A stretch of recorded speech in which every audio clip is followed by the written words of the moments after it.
Hello बच्चों, जय हिंद, जय भारत एंड आई होप आप सभी बहुत अच्छे होंगे। तो बच्चों, हम लोगों ने देखा था कि लास्ट क्लास में कि भाई जो wave nature of electromagnetic radiation है, वो जो इलेक्ट्रोमैग्नेटिक रेडिएशन का जो अदर्स जो प्रॉपर्टीज हैं उसको वो एक्सप्लेन नहीं कर पा रहा था, जिसमें से एक प्रॉपर्टी है जैसे कि ब्लैक बॉडी रेडिएशन।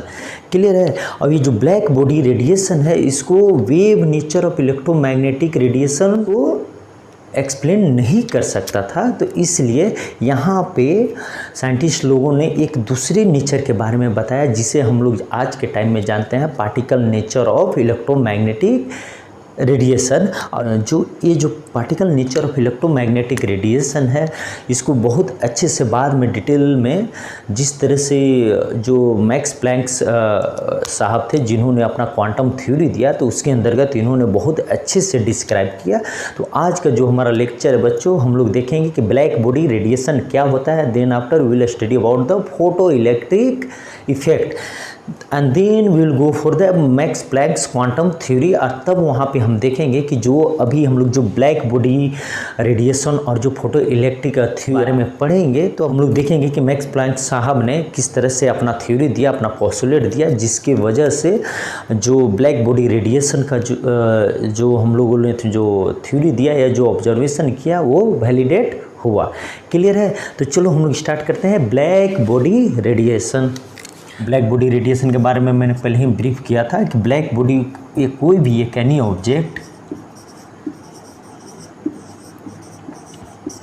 क्लियर है, सपोज ये एक ऑब्जेक्ट है, एनी ऑब्जेक्ट, और इसमें जो इंसिडेंट जो एनी कोई रेज है, जैसे अगर हम सनलाइट की बातें कर लें, तो अगर इस सारे रेज को या सारे रेडिएशन को जो इस बॉडी पे जो इंसिडेंट हो रहा है, अगर उसको एब्जॉर्ब कर ले तो उसे हम क्या बोलते हैं बच्चों? Black body. Means black body क्या करता है बच्चों? It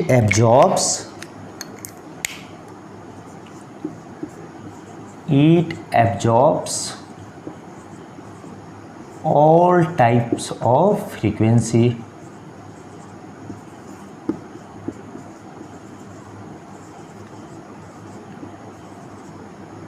frequency and wavelengths.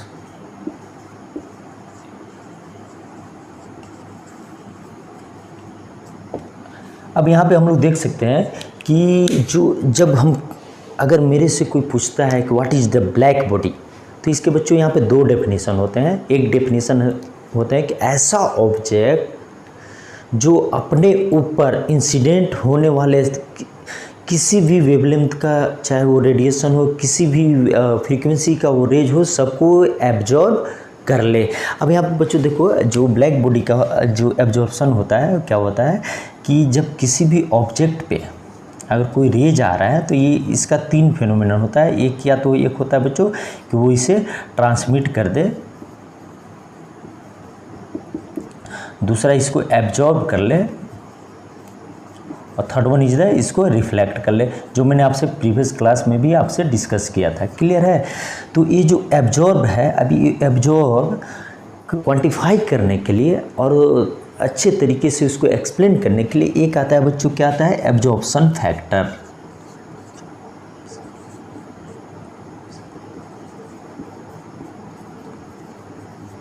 Clear है। तो एब्जॉर्प्शन फैक्टर आता है। तो जो ब्लैक बॉडी होता है बच्चों, वो क्या होता है? उसका जो एब्जॉर्प्शन फैक्टर है उसका ऑलमोस्ट, अगर इसे हम बोला जाए तो 99% होता है। मीन्स इसके ऊपर जो जितने भी जो रेज आ रहे थे उसमें से वो कितने को एब्जॉर्ब कर लिया? 99%। और आज जब ये 100% हो जाता है, मीन्स कोई भी लाइट को न ये रिफ्लेक्ट किया और न ही ट्रांसमिट किया, तो इसी को हम लोग क्या बोलते हैं बच्चों? Perfect black body.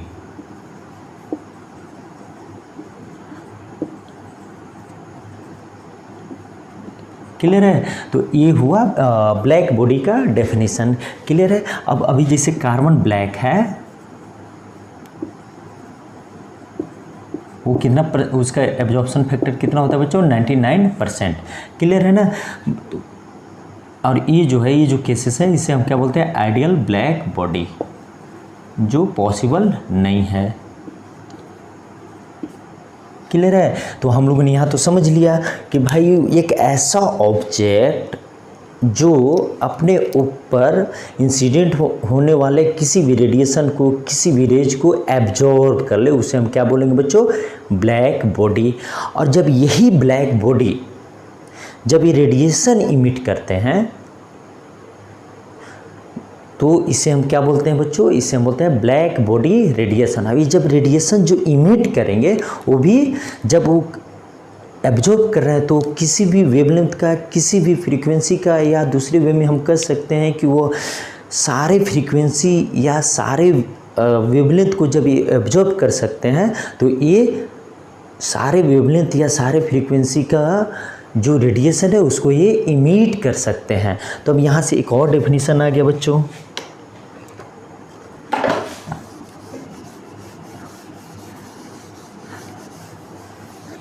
कि black body is a perfect emitter.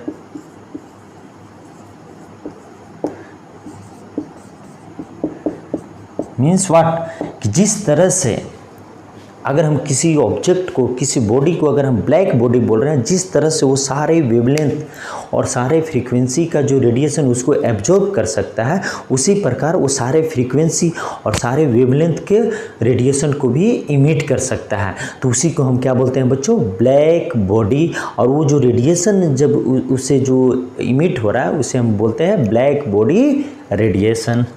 Clear है। तो ये हो गया डेफिनेशन। अब हम लोग यहाँ पे देखते हैं बच्चों कि मैंने एक पॉइंट लिखा है कि वेव थ्योरी के अकॉर्डिंग, जो वेव थ्योरी था उसके अकॉर्डिंग क्या पोस्टुलेट था या क्या बोला जाता था, बट हम लोग अपनी जो रियल लाइफ होता है उसमें हम लोग देखते हैं कि भाई ऐसा तो होता है नहीं। तब यहीं पे जो वेव थ्योरी था, जो वेव जो कि डिफाइंड किया गया था wave nature of electromagnetic radiation के थ्रू, तो यहाँ पे ये फेल हो जाता है। क्लियर है ना। तो अब यहाँ पे हम लोग देखते हैं, तो हम लोगों ने यहाँ तो समझ लिया कि भाई ब्लैक बॉडी क्या है। चलो हम लोग देखते हैं ब्लैक बॉडी रेडिएशन के बारे में कि जो अदर जो डिफरेंट जो बात आ जाती है कि भाई हम यहाँ पे एक चीज़ और साइमल्टेनियसली पढ़ेंगे, हॉट बॉडी रेडिएशन। क्लियर है। अब ये देखो ब्लैक बॉडी ये है, अब इस पे जो इंसिडेंट जो रेडिएशन हो रहा है तो इसको ये क्या कर रहा है बच्चों, इसको एब्जॉर्ब कर रहा है, ना तो वो रिफ्लेक्ट कर रहा है और ना ही उसको वो ट्रांसमिट कर रहा है। मीन्स जितने भी जो एनर्जी हैं इस रेडिएशन के वो कहाँ रह जा रहे हैं बच्चों, वो इनसाइड द बॉडी हैं। तो जिसके वजह से क्या होता है बच्चों, ये जो बॉडी है उसका टेम्परेचर इंक्रीज होने लगता है। और एक टेम्परेचर जैसे जैसे इंक्रीज होने लगता है तो वो क्या होने लगता है बच्चों, बॉडी गर्म होने लगता है। और वो बॉडी सेल्फ ही वो क्या करता है बच्चों, जैसे जैसे उसका टेम्परेचर इंक्रीज होता है, बॉडी गर्म होता है, तो क्या करने लगता है बच्चों, वो एनर्जी इमिट करने लगता है in the form of electromagnetic radiation. Clear है। तो ये जिस तरह से ये अगर इसे हम ब्लैक बॉडी बोलते हैं तो इसका मतलब यही है कि इसके ऊपर आने वाले जितने भी जो रेज है उसको ये एब्जॉर्ब कर ले रहा है। और जब ये एब्जॉर्ब कर ले रहा है, ये इसको एब्जॉर्ब कर ले रहा है, या जो डिफरेंट टाइप के जितने भी जो वेवलेंथ या जो फ्रीक्वेंसी है वो सारे को ये क्या कर रहा है बच्चों, एब्जॉर्ब कर रहा है। और जब ये एब्जॉर्ब करने के बाद क्या हो रहा है बच्चों, इसका टेम्परेचर इंक्रीज हो जा रहा है। और जैसे ही इसका जब टेम्परेचर इंक्रीज हो रहा है, बॉडी जब हीट हो रहा है, तो क्या होता है, यहाँ से एनर्जी इमिट होना स्टार्ट होते हैं in the form of electromagnetic radiation. Clear है ना। तो this is the absorption part and this is the emission part. Clear है। ये कब हुआ बच्चों, ये सेल्फ जब गर्म हुआ उस तरह से ये क्या करना स्टार्ट कर देता है, डिफरेंट वेवलेंथ का और डिफरेंट फ्रीक्वेंसी का ये इलेक्ट्रोमैग्नेटिक रेडिएशन इमिट करना स्टार्ट कर देता है। क्लियर है। उसी प्रकार जो ये हॉट बॉडी रेडिएशन है, इसका मतलब क्या है कि जब एक कोई बॉडी है और जब हम इसको गर्म करते हैं, फॉर एग्जांपल हम इस बॉडी को गर्म कर रहे हैं by any means of the heat, तो जब हम गर्म कर रहे हैं ना हीट, तो क्या हो रहा है बच्चों, इस बॉडी का टेम्परेचर बढ़ रहा है। और जब ये टेम्परेचर जैसे जैसे बढ़ रहा है उस तरह से क्या कर रहा है बच्चों, ये एनर्जी इमिट करना स्टार्ट कर देता है in the form of electromagnetic radiation. Clear है? तो इसी प्रकार से हॉट बॉडी रेडिएशन है। बट ये दोनों का जो कॉन्सेप्ट था, इसके लिए वेव थ्योरी ने क्या बोला था कि द एनर्जी ऑफ, जो वेव थ्योरी था उन्होंने क्या बोला कि the energy of EMR electromagnetic radiation is proportional to the intensity and is independent of its frequency and wavelength, जो कि ये ऐसा कभी होता नहीं है। हम लोग आगे देखेंगे। Thus the radiation emitted by the body being heated should have the same color, means having frequency and wavelength will be same। ऐसा होता नहीं है। मतलब वेव थ्योरी के अकॉर्डिंग बोला गया कि जब कभी भी हम जब एक बॉडी को गर्म करते हैं तो उससे जो रेडिएशन होता है वो किसी एक पर्टिकुलर कलर का होगा, मीन्स उसका जो वेवलेंथ और उसका जो फ्रीक्वेंसी सेम होगा। बट हम रियल लाइफ में अगर मैं एक आपको एग्जांपल के थ्रू समझाऊं तो समझो कि एक आयरन रॉड है, जब आप उसको गर्म करते हैं तो आप क्या देखते हैं कि वो जब स्टार्टिंग में जब टेम्परेचर कम होता है तो हम देखते हैं कि वो डल रेड है, फिर धीरे धीरे क्या होता है बच्चों, फिर वो ऑरेंज कलर में चेंज होता है। फिर हम और थोड़ा गर्म करते हैं और टेम्परेचर बढ़ाते हैं तो रॉड का किस कलर में दिखने लगता है बच्चों, फिर ऑरेंज कलर में। फिर इसी तरह से जब हम बहुत ज़्यादा टेम्परेचर को जब हाई कर देते हैं तो हम लास्ट पॉइंट में देखते हैं ये है कि जो रॉड है वो कैसा दिखने लगा बच्चों, ब्लू दिखने लगा। तो इसका मतलब क्या हुआ, वो जो दिख रहा है वो क्या इमिट कर रहा है हमें, ब्लू, डल रेड, ऑरेंज और जो रेज है वो ये सब सारी चीज़ें जो देख रहे हैं तो हमें क्या दिख रहा है, हमें ये दिख रहा है कि जैसे जैसे हम टेम्परेचर इंक्रीज कर रहे हैं तो वहाँ से जो इलेक्ट्रोमैग्नेटिक रेडिएशन है जो विजुअल रेज के अंतर्गत आते हैं तो रेड से अपना जो कलर है वो ब्लू तक चेंज कर रहा है। इसका मतलब क्या हुआ कि भाई रेड का भी कलर अलग, वेवलेंथ अलग होता है तो फ्रीक्वेंसी भी अलग होगा, फिर ऑरेंज का वेवलेंथ अलग होता है, फ्रीक्वेंसी अलग होगा। उसी प्रकार येलो का जो कलर जो वेवलेंथ होता है और फ्रीक्वेंसी अलग होता है। तो इस तरह से तो हम लोग ने रियल लाइफ में क्या देखा कि भाई जो वेव थ्योरी बोल रहा तो वो तो बात सही नहीं है। उन वेव थ्योरी का क्या कहना था कि जो एनर्जी है इलेक्ट्रोमैग्नेटिक रेडिएशन का वो इंटेंसिटी पे डिपेंड करेगा और वो दूसरे कोई अदर फैक्टर पे नहीं डिपेंड करेगा, जैसे कि वेवलेंथ और फ्रीक्वेंसी। बट जो जब हम प्लैंक्स क्वांटम थ्योरी पढ़ेंगे तब वहाँ पे बहुत अच्छे से समझ पाएंगे। बट हम लोगों ने देखा कि नहीं भाई ऐसा तो रियल लाइफ में होता नहीं है। यहाँ पे तो हम देखते हैं कि जैसे जैसे टेम्परेचर हम बढ़ा रहे हैं उस तरह से क्या हो रहा है, जो रॉड का जो हॉटनेस का जो टेम्परेचर है, जो हॉटनेस का जो विजुअल रेज के अंतर्गत जो हम परसीव कर पा रहे हैं वो कलर चेंज हो रहा है। इसका मतलब यही हुआ कि भाई उसका with increasing in temperature frequency and wavelength are also changing. तो इसी से इन्होंने कंक्लूज निकाला कि भाई ये थ्योरी सही नहीं है। तो ये थ्योरी यहीं पे फ्लॉप हो गया, यहीं पे फेल हो गया जो वेव थ्योरी था। क्लियर है? तो अब हम लोग देखते हैं कि भाई इनके बारे में क्या बोला गया कि ब्लैक बॉडी रेडिएशन का जब ऑब्जर्वेशन किया गया तो क्या क्या दिखा। ठीक है ना?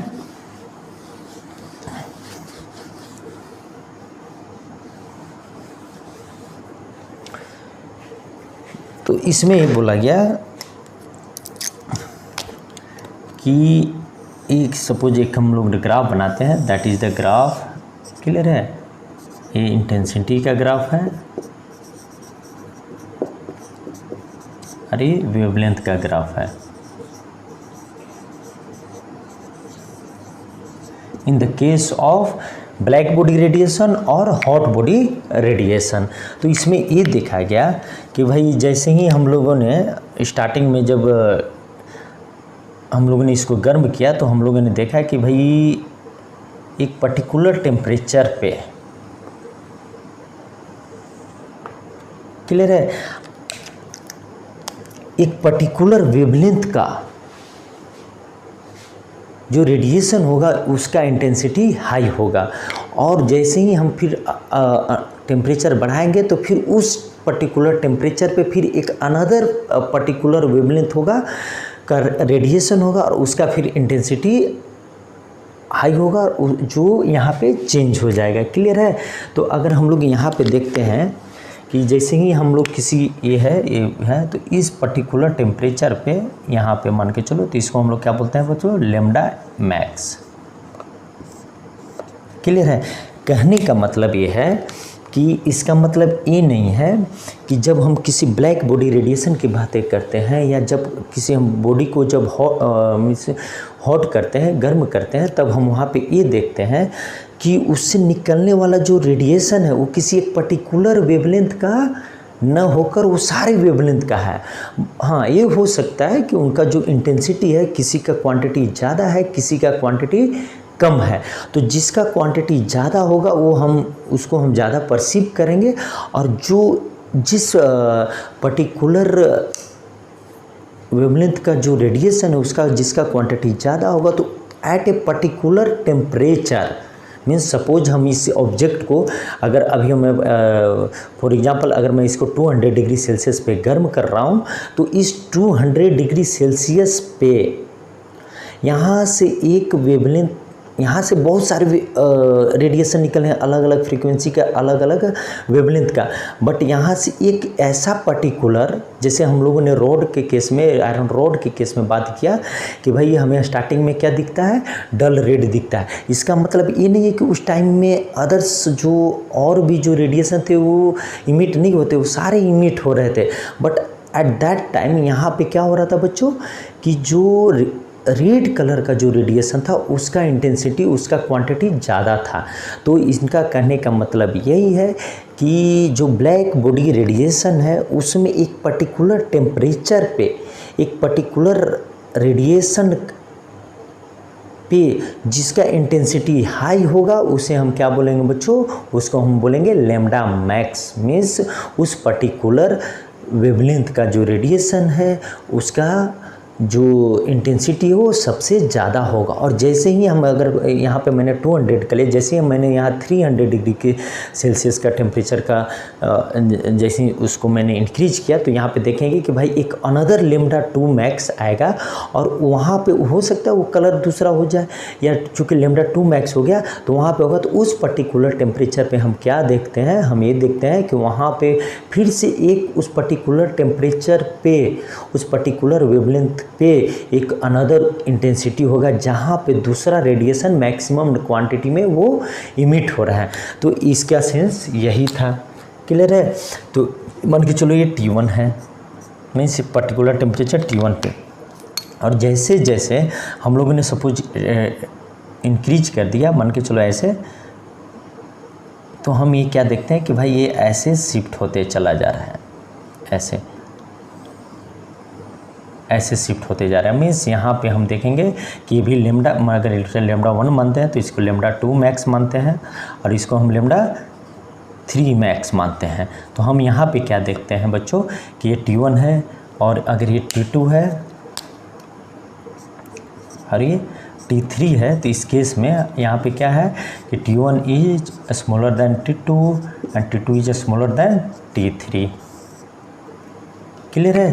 तो जो ब्लैक बॉडी रेडिएशन है या जो हॉट बॉडी रेडिएशन है, इसको हम लोग फर्दर पढ़ेंगे जब हम लोग मैक्स प्लैंक्स क्वांटम थ्योरी पढ़ेंगे, जो प्लैंक साहब ने 1900 में दिया था। तो अब वहाँ पे हम और डिटेल में बहुत अच्छे से पढ़ेंगे।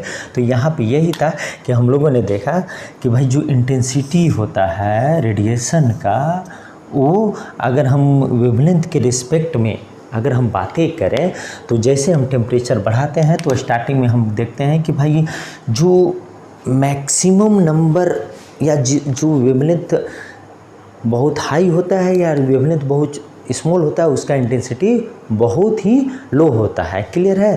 तो बट यहाँ पे आप देखेंगे कि जीरो नहीं हो रहा है, ठीक है ना, radiation, there is some radiation but zero नहीं हो रहा है, क्लियर है। तो हम जैसे जैसे टेम्परेचर बढ़ाते जाएंगे तो हम क्या देखते हैं कि जो हमारा पीक पॉइंट है वो पीक पॉइंट किधर शिफ्ट करते चला जाता है बच्चों, वो शिफ्ट करते लेफ्ट साइड की तरफ शिफ्ट करते चला जा रहा है। मीन्स क्या कि जिधर जो वेवलेंथ है वो शॉर्टर है,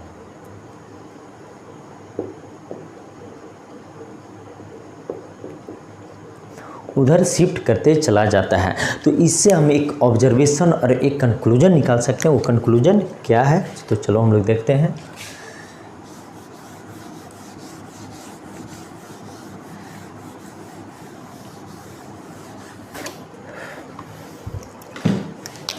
इस ग्राफ से हम ऑब्जर्वेशन कर सकते हैं क्या है कि विथ इंक्रीजिंग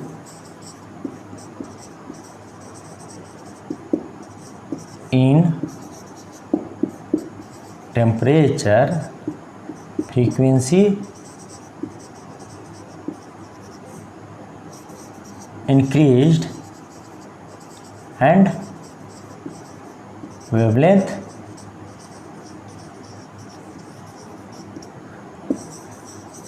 decreased,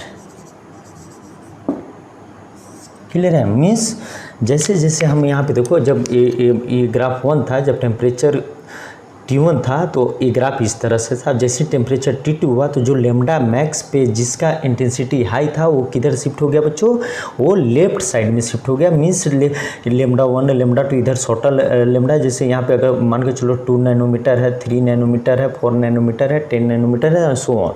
तो हम लोगों ने देखा कि जैसे जैसे हम लोगों ने टेम्परेचर को इंक्रीज किया तो जो वेवलेंथ है रेडिएशन का वो क्या हो जाता है बच्चों, वो डिक्रीज कर जाता है और वो क्या इमिट करता है, और उसका जो फ्रीक्वेंसी है वो इंक्रीज कर जाता है। तो मीन्स विजुअल रेज से फ्रीक्वेंसी ज़्यादा होता है, फ्रीक्वेंसी ज़्यादा होता है अल्ट्रावायलेट रेज का, एक्स रेज का, गामा रेज का। तो इस तरह से उस सेक्शन में जो रेडिएशन है वो इमिट होना स्टार्ट हो जाते हैं। तो यही है, तो यही इनका एक ऑब्जर्वेशन था। और सेकेंड ऑब्जर्वेशन क्या था, ऑन इंक्रीजिंग